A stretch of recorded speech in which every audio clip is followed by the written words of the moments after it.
नमस्कार. आज आपण उपवासाचे वरी शाबूपासून डोसा बनवणार आहे. त्यासाठी मी 2 वाटी वरी घेतलेले आहे, 4 तास भिजवलेले आहे. 2 वाटी वरी, 1 वाटी शाबू भिजवून घेतलेले आहे, 1 बटाटा, कोथिंबीर, 2 हिरवी मिरची.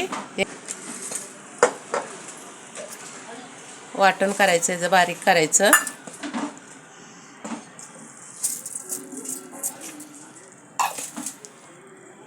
दोन मिरच्या आपण अशा मोडून टाकायच्या.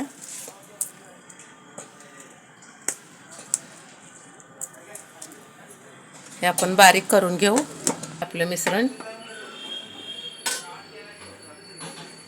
छान तयार झालेलं आहे. जास्त जाडसर पण नाही, पातळ पण नाही करायचं. चवीपुरतं मीठ, हा किसून घेतलेला बटाटा,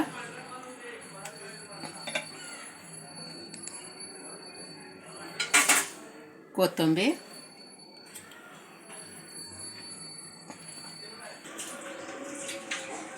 हे आपलं बॅटर तयार झालेलं आहे. तवा आपला छान गरम झालेला आहे.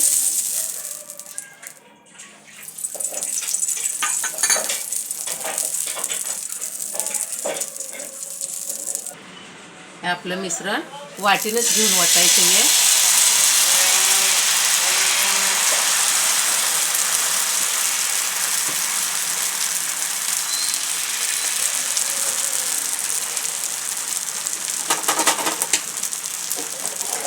आपलं 2 मिनिटं झाकून ठेवायचं. तोपर्यंत आपण डोशाबरोबर चटणी तयार करणार आहे. ह्यासाठी 1 वाटी खोबरं, अर्धा चमचा जिरं, कोथिंबीर, कढीपत्त्याची 4-5 पानं, अद्रक, सुकी मिरची. आपण चटणी बनवूया.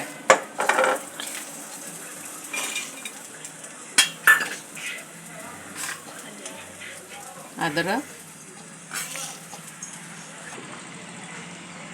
यात आपण 2 मिरच्या अशा मोडून टाकायच्या. मी 2च टाकते कारण डोशामध्ये 2 मिरच्या ऑलरेडी आहेत. करून घेते. आपण आपला डोसा फुकला.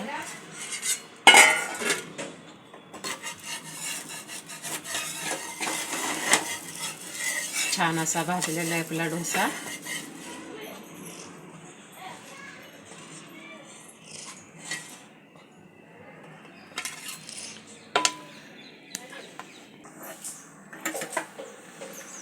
तर आता आपण चटणीसाठी फोडणी तयार करू. तेल आपल्या आवडीनुसार.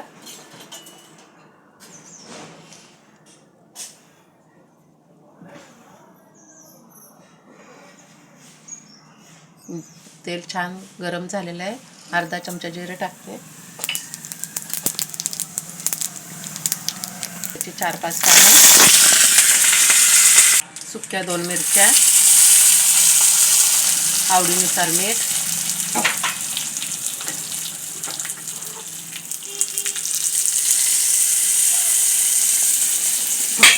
कोथिंबीर. तर हे आपलं तयार आहे स्पेशल उपवासाचे वरी शाबूपासून बनवणारा डोसा.